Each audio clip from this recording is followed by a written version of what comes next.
थंडीच्या सुरुवातीसोबतच बाजारात शेवग्याचे दर आकाशाला भिडले आहेत. नेहमी 100 ते 150 रुपये किलोने मिळणारा शेवगा सध्या प्रति किलो तब्बल 300 रुपयापेक्षा अधिक महाग विकला जात आहे. मार्केट यार्डातील आवक घटली असून दक्षिण महाराष्ट्रातील पावसामुळे झालेलं उत्पादनाचं नुकसान आणि सध्या वाढलेली मागणी या तिन्ही कारणाने ग्राहकांच्या खिशाला जोरदार फटका बसत आहे. पुढील काळात ही आवक कशी राहील याविषयी जाणून घेऊयात.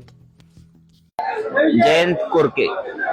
आवक सध्या एकदम कमी आहे, त्यामुळे रेट जास्त आहेत. आवक वाढल्याने रेट आपोआप कमी होते. दिवसापूर्वी 500-550 रुपये रेट होता चिल्लरचा, ठोकचा 400-450 रुपये रेट होता. सध्या आज आता 350-300 पर्यंत रेट आले.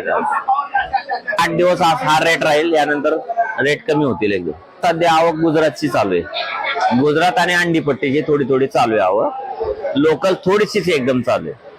तोच माल शिरस पंढरपूर साईडचे माल येतात महाराष्ट्रामध्ये. येते नाही 100-150 किलो माल चालू आहे सध्या तिकडचा, जास्त येत नाहीये. सीझन आता सुरू झालाय. आता शेवगा पावसामुळे लेट झालाय ना, आता सीझन असतो शेवगा. आवक कमी. हा आता सध्या 350-400 रुपये रेट आहे किरकोळचे. कमी आहे, एकदम कमी. नाही मिळत नाही या रेट मध्ये, नको म्हणतात ग्राहक. कमी रेट पाहिजे,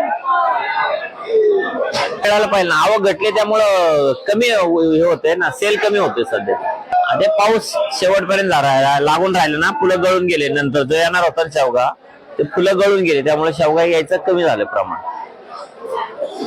असं दरवाढीमुळे सामान्य ग्राहकांवर आर्थिक ताण वाढला आहे. भाज्यांच्या वाढत्या किमतींमध्ये शेवगाने आता नवीन विक्रम प्रस्थापित केल्याने सामान्य ग्राहकांना शेवगा परवडण्याचं झालं आहे.